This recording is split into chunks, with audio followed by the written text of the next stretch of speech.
Hello again, everybody. I changed the title of the Luciferian Pagan video yesterday to the title I actually wanted, which was why Tucker Carlson would never have someone like me on his show. Mainly because the video was attracting a lot of it was to be expected. It's my own fault, really. Was attracting a lot of nasty types and vicious types, and that's that was par for the course, but it was kind of disrupting what was some good discussion that was going on in the comments, which I want to answer in this video. Some of the comments that you've said, and I've talked about a few other things. This will be a kettle and a scone video, a kettle of tea and a scone video, I guess, maybe. Yes, and the biggest kind of like nasty comments I got was people who were acting like that somehow my spiritual beliefs are some kind of edgelord reaction to my background, and it's just a phase I'm going through to hate God. And that's not what it is at all. That's like probably what you are, which are Christianity. And the whole these people are ridiculous. I mean, you can I know that they kind of like the born again Christian thing has kicked off big time in the truther sphere, especially in America in recent times. But they've just replaced. You see some, I used to believe in conspiracy, now I believe in Jesus. I used to be a pagan, now I believe in Jesus. Those types, they have found their latest fix. And them types are always supremely arrogant. They think the latest cult that they've joined is the final one until the next one. So that was par for the course. I've always had a big problem with evangelical Christians, not like regular Christians who just believe, or Catholics or anything like that, Orthodox, but the born again types. When you're talking to them, they have this attitude and this demeanor about them that's like elitist, in that like they're thinking to themselves, this fucking asshole isn't going to heaven and I am, because I've accepted Jesus. That type, that's what they're like. That you always get that demeanor off, and that they know something you don't, and that's why a lot of truthers end up as born again Christians. Like they think you're a fucking asshole because they're getting into heaven and you're not, but they phrase it under condescension. The same kind of condescension that like Sydney Sweeney got from that disgusting creature that tried to make her feel guilty about being a white woman. Jesus Christ, that thing was like horrible. Like the fucking passive aggressiveness and the snarkiness, snidiness, and the smirking and the gloating. God, it was like a demon had vomited from hell. And Sydney Sweeney had handled her very well. I'm very impressed with that young woman, not just as a celebrity or anything, but she's no dummy. She's as smart as a whip, and that's always a good sign in a lady. So so that's why I changed the title. So let's talk about a few more. A few of the questions I asked was, someone said to me, so okay, what you said, assuming it's true, and it sounds true, because it is true, what are the globalists, or what I call them the secret unknown? Are they Satanists? Yes, absolutely they are, but they're philosophical Satanists. They don't actually, most of them would be Jews, Christians, and Muslims, and atheists, who would be still members of those religions. So spiritually, they wouldn't be Satanists. They wouldn't be involved in things like, well, I mean, they probably would have kind of fetish things like that, like sort of the Dennis Wheatley British or American country estate, stately mansion where they have their little kind of eyes wide shut cosplay, but it would just be cosplay and perversion. It wouldn't have any spiritual depth dimension to it. It would be, if it existed, and it wouldn't be, they're philosophical Satanists. What do I mean by that? Well, in philosophical Satanism,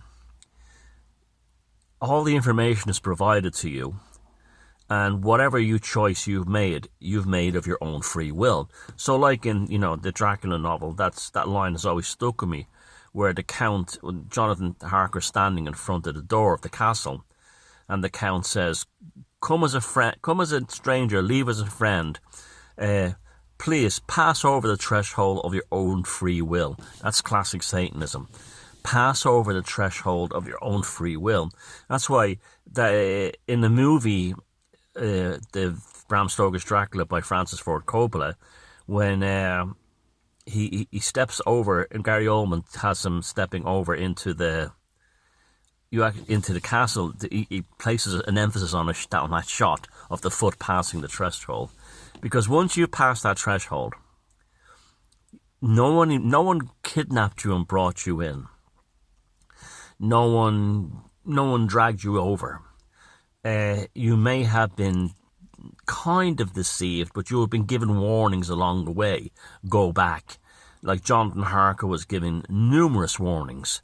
That's why I love the book so much. His descriptions of traveling through Eastern Europe, and along the way he meets like the woman who runs the hotel, the inn, whatever it is. And they implore him not to go. This is the whole thing. All along, there's the strange characters, the coachman. There's all warnings, but he ignores them all and crosses the threshold. And so the warnings were given. This is not going to be fun and games.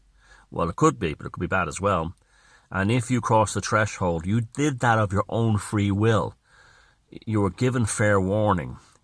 And the most classic example of the philosophical Satanism of recent times that the globalists use, it would be like the Rona, the ping pong, the needlecraft. Page 2 of Google was full of information that said this thing is potentially dangerous. This thing hasn't been properly tested. Lots of us tinfoil hat lunatics had said, remember thalidomide? You really want to take a chance with this so you can go up to the pub or go on holiday to Spain? And they all lined up of their own free will. Yes, there was certain coercions, but that's not the same thing as mandatory. Well, that's the same thing as compulsory. Nobody was tied down. No one was dragged screaming. I mean, there are the odd case of like some crazy nurse injecting an old person in a hall, but in terms of public policy by the secret unknowns, nobody was forced into it. Nobody. They went of their own free will. And I know people have done it and they know that now and they regret it, but once they're like honest about it and feel like, I screwed up, that's fair play to them. It's the only ones who continue to mock people like me and anyone else who try to talk sense into them. Well, I was really doing it for the tribe. I wasn't doing it for anyone else. But, so that's philosophical Satanism. You're given a choice. You're given the information. You're given a fair warning. And if you still make the choice and it goes wrong, it's like all those war films about, those war films, people get killed in the war. And then people sign up for the military, and then they go, I can't believe I'm, of their own free will. I'm not talking about conscripts, of their own free will. And then they're like, I can't believe bullets fly both directions. It was your own free will, You can't complain. So, like that, yeah, so that's, yeah. Are the globalists, are the secret unknowns, are they Satanists? Yes, absolutely, they are philosophical Satanists, but they're not spiritual ones. And someone said to me, well, what about Bohemian Grove? Bohemian Grove is absolutely a neo-pagan thing. First of all, the name of it, Grove, okay? Grove. Secondly, there's a giant statue of an owl. What's the owl? Well, associated to in spirituality, the goddess Athena, the goddess of intelligence, espionage, warcraft, cunning plans, strategy. And that's why it's full of CIA people. And to prove that it definitely is a Minervan Athenian grove. Remember, statues of Athena appear everywhere. She's actually on the apotheosis of George Washington, the Capitol building painting I spoke about yesterday, fresco I spoke about yesterday. And to prove that it is about that Bohemian Grove is absolutely an Athenian Minerva neo-pagan site. The motto above the door says, "Weaving spiders, not welcome here." Who are the weaving spiders? Well, it's Archetypes, the weaver who doubted the divinity and power of Athena. So, Bohemian Grove is absolutely, and whether the ones that go there know that or not, it's like the Freemasons stuff, I'd guess. It's just a big piss up for the establishment. But that's what Bohemian Grove is. From what I can tell, it's a neo-pagan grove, and based on Minervan Athenian veneration. And weaving spiders proves that conclusively, I think. And that's who the L is always associated with, Minerva or Athena. That she sees in the dark. That's what makes the L's. She's the goddess of strategy and information and spying. And the L sees in the dark. It sees in the dark. And that's why she's associated with that. This kind of anamorphic crossover, which is so common to paganism, and because it's a very good, it's the way the Hindu gods have all the different arms. Each arm represents an attribute of the god. So, very good. And why Hecate has 3 heads. Three aspects to Hecate. And so that's what that is. Now, then someone said, well, what about the Luciferianism in the United Nations building? There's a Luciferian temple. It's not a Luciferian temple. It's a New Age temple. And a lot of that stuff is that you hear about is true for bullshit. It's true. Well, yes, Alice Bailey who was involved with Lucifer magazine, Theosophist, right? And Lucifer magazine is actually a pretty good magazine. I found a few copies there a few years ago, and it's classic theosophy. But again, it's not Lucifer in the devil. It's the Lucifer, the esoteric Lucifer. The Lucifer of the deists, the Lucifer of the Freemasons, the Lucifer of the esoteric world. Very similar archetype to the pagan one, and it's about clarity and growth and understanding. It's nothing to do with devil worship and human sacrifice and pedophiles and all this stuff. It is basically the roots of the New Age. What's wrong with the New Age? It's stupid. Is the New Age evil? Well, I wouldn't say the New Age is stupid. It's actually a way a lot of normal people have gotten into alternative spirituality. So it's kind of it's harmless mostly, but it's only when they start thinking they're goddesses or something like that, they're shaman, after spending a week at a course or a weekend at a course. No, the New Age, it was just a way of finding. It was almost like a secular religion. The only people that think the New Age is demon worship or the devil worship are Christians. So a lot of the thing about the Theosophist temple it's a fucking room. It's not even a temple in the UN building in New York is basically of Christian phobia. Christians and truthers are terrified of anything that's not Jewish. You see, that's the irony of them. They're all anti-Semites, but they're all like totally following Jewish law, rabbinical law, the Talmud and the Torah. It's just, you couldn't make these fuckers up. They were the ones one of my videos yesterday slagging me off. And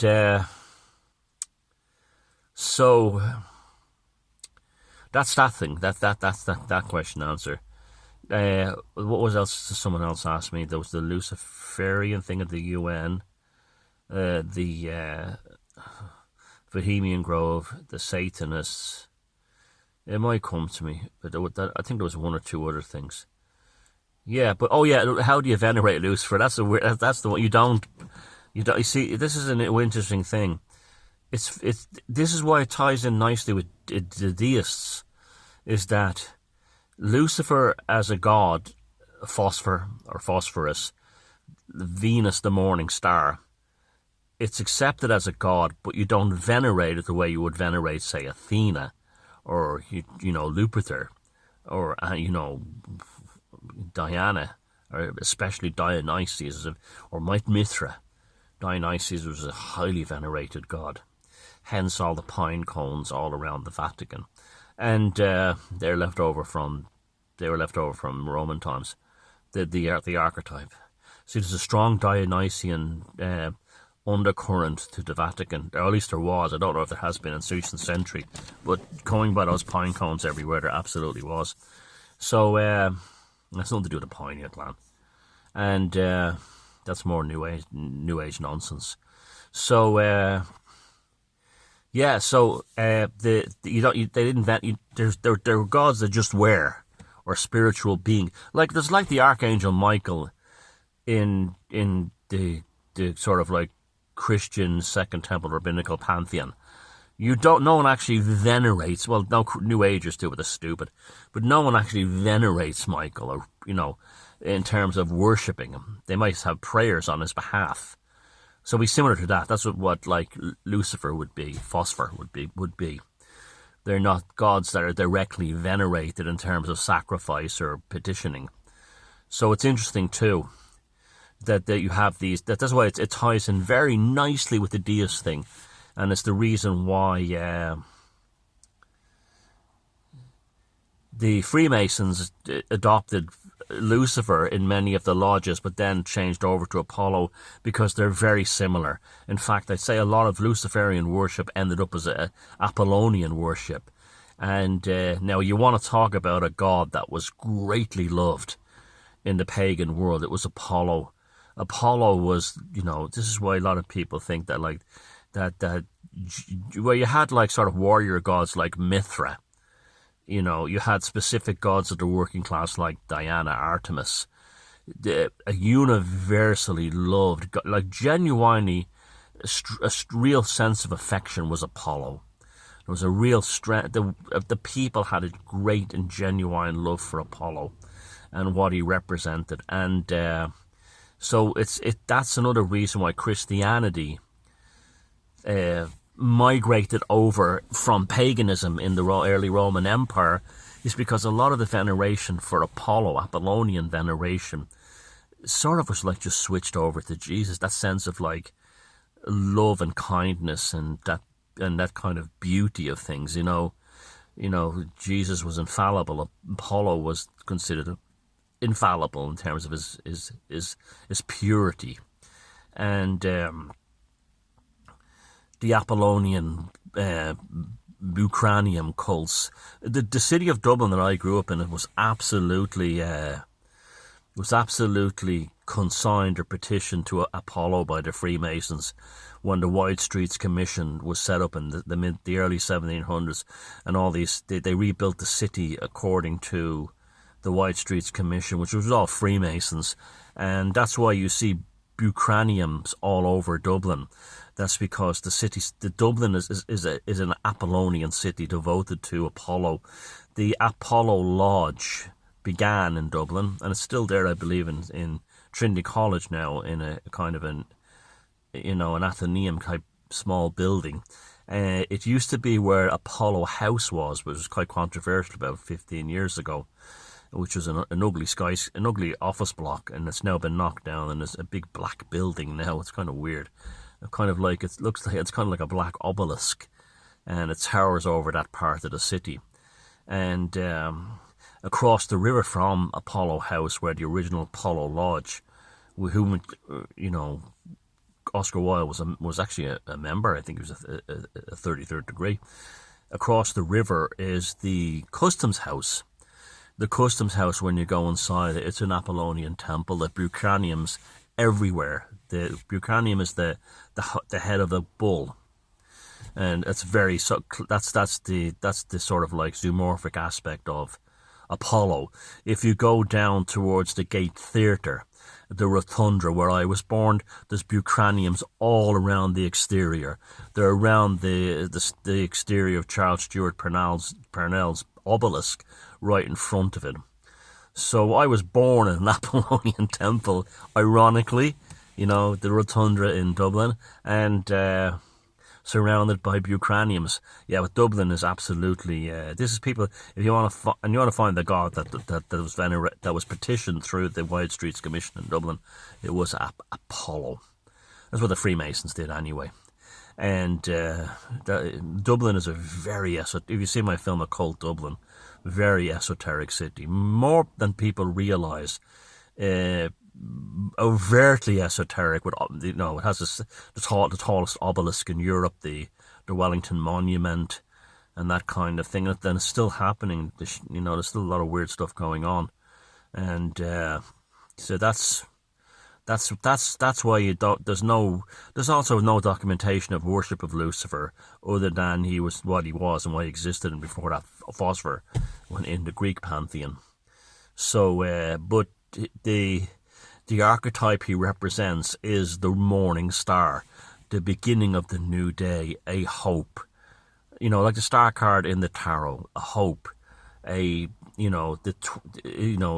you've lived through the dark night of the soul, you're really down, and then in the morning sky into the east, the brightest star of all shows up before the rising of the sun god.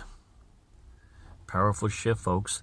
Along with my theory, I think it's my theory, or it could be someone else's, but I think it might be my theory of that the fallen angel, Velikovsky's, is it World in Motions? Yeah.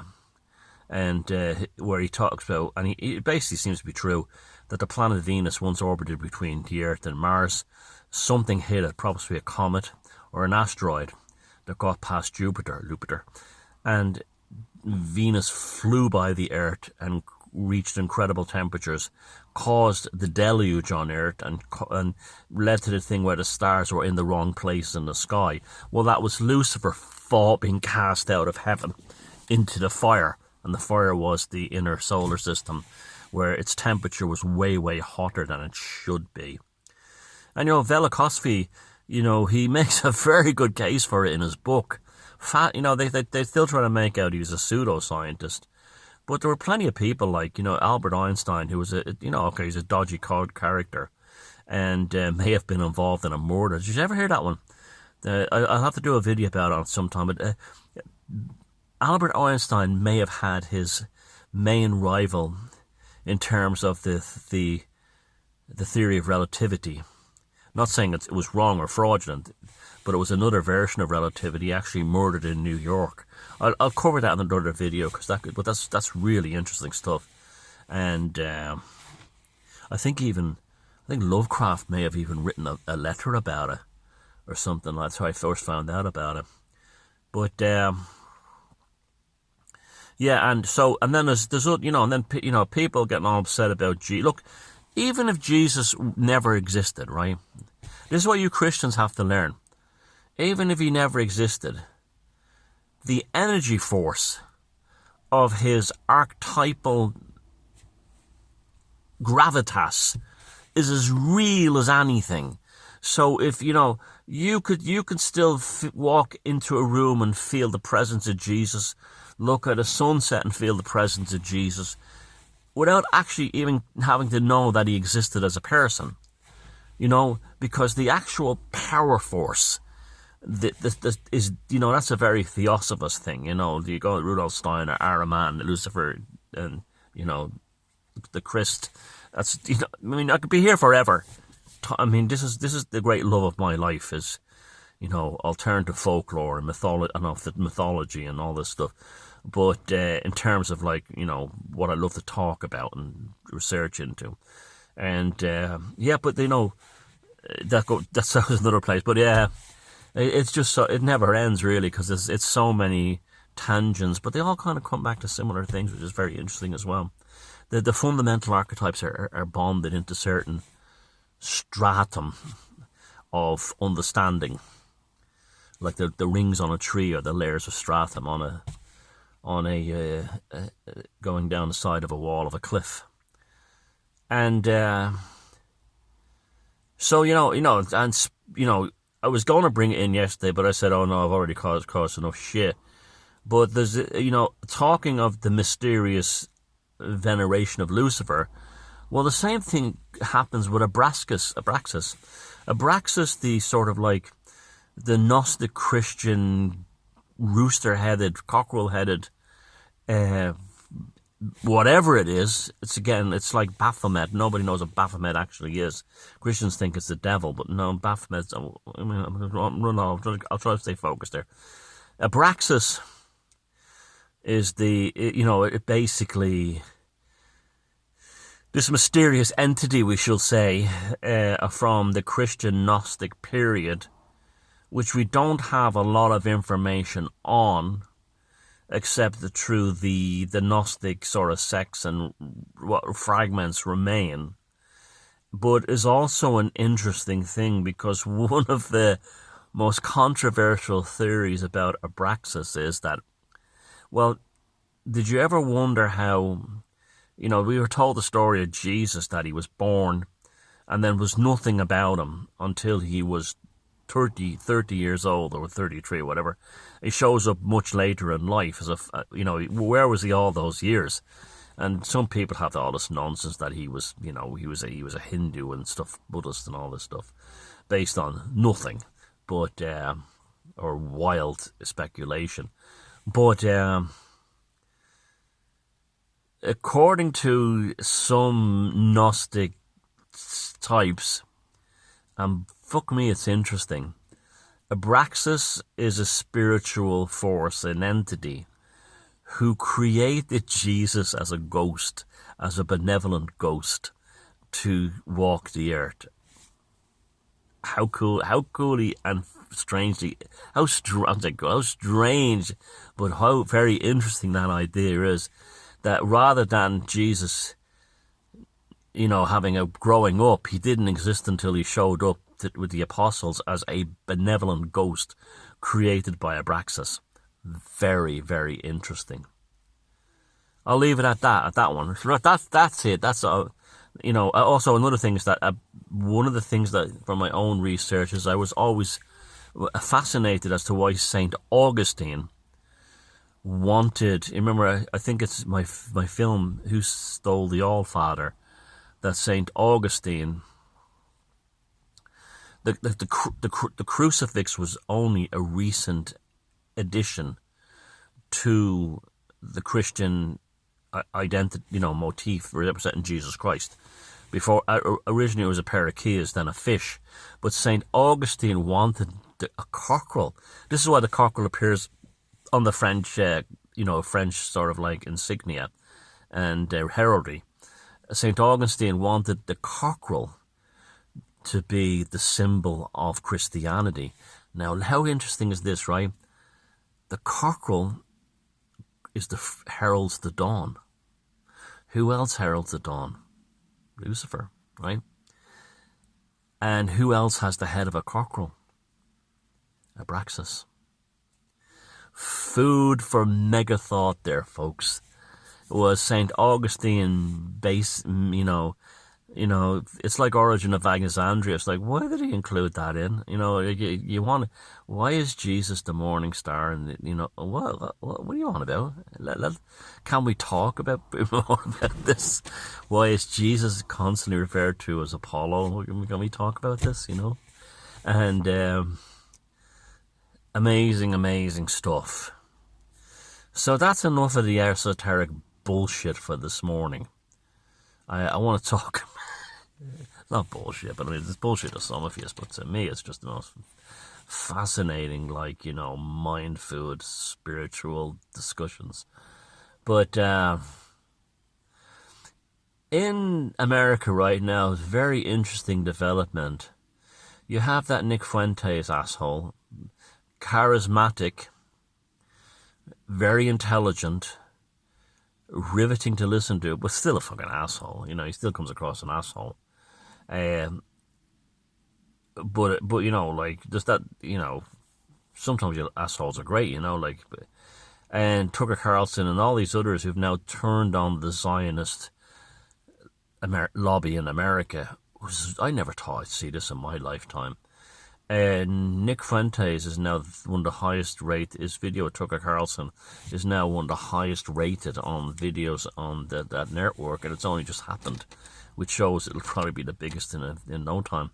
And so there's a whole, now the discussion has finally happened in America, which was definitely when I lived there. It was mentioned, but not in any kind of super sinister way or overt way. Like I remember when the Gulf War I started. All these rabbinical students from yeshiva in Manhattan, a very exclusive Jewish school, all signed up for the IDF, and everyone was saying, are these guys Americans or are they Israelis? What are they? You know, and I remember hearing that, and it was you were immediately shot down as being an anti-Semite, and that's all changing very, very fast, and the whole thing is. Okay, American man, where now? Israel or America? This is a very powerful question that's been a long time coming. And I'm not saying, I'm not going on about Jewish conspiracies. Look, the way I see it is, right, I don't like anything from the Levant. I don't like the Muslims. I don't like the Zionists. I don't like the Islamists. I don't like the Jihadists. I don't like any of it, right? It's from there, it stays there, right? However, brutality is wrong when anyone does it. Especially, like in October 7th, disgusting, the attack what they did to Israeli people. Likewise, the stuff that's coming out that's happening in Gaza, disgusting. That's where it ends for me, okay? I'm shocked and I'm saddened that ordinary people are injured, murdered, raped, dehumanized. But I live in Ireland. I have my own country. It's not my business. It's nothing to do with me. Ireland first.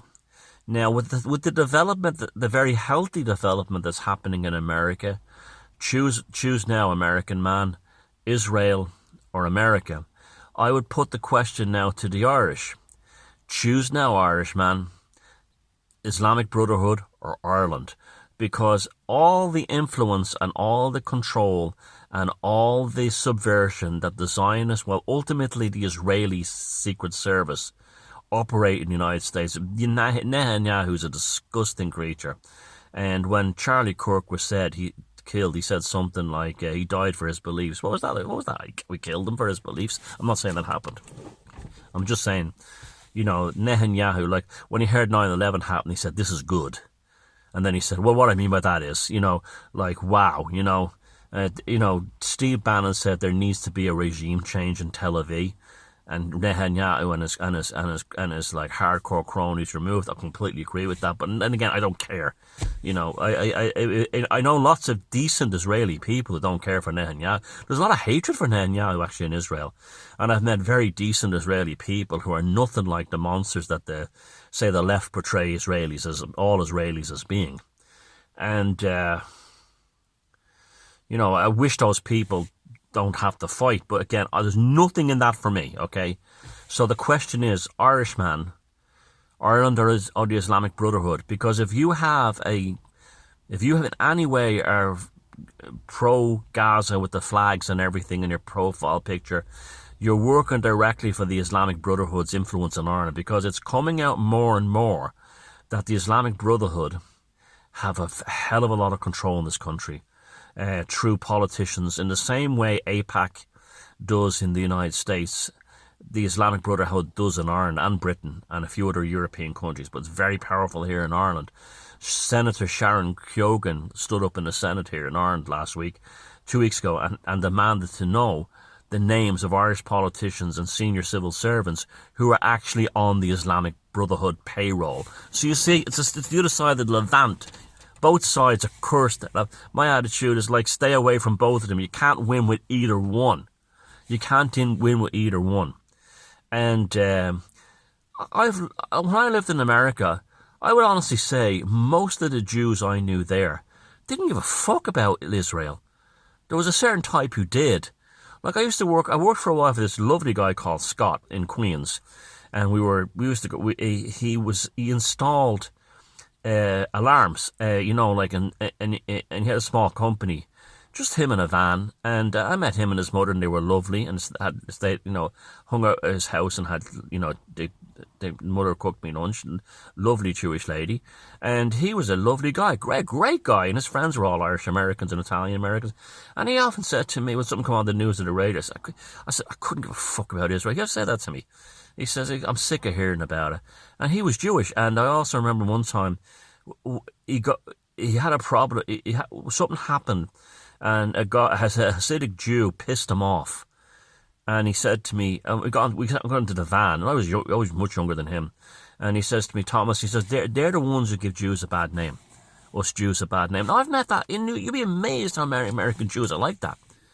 A lot of them are just ordinary working class people or middle class people, and they're not caught up in Zionism or anything like that, and they're totally perfectly integrated. So don't be going around assuming that they're all like, Netanyahu's best friends. In fact, unfortunately, in the United States, the ones who are Netanyahu's biggest followers tend to be Christians in the South and the Midwest.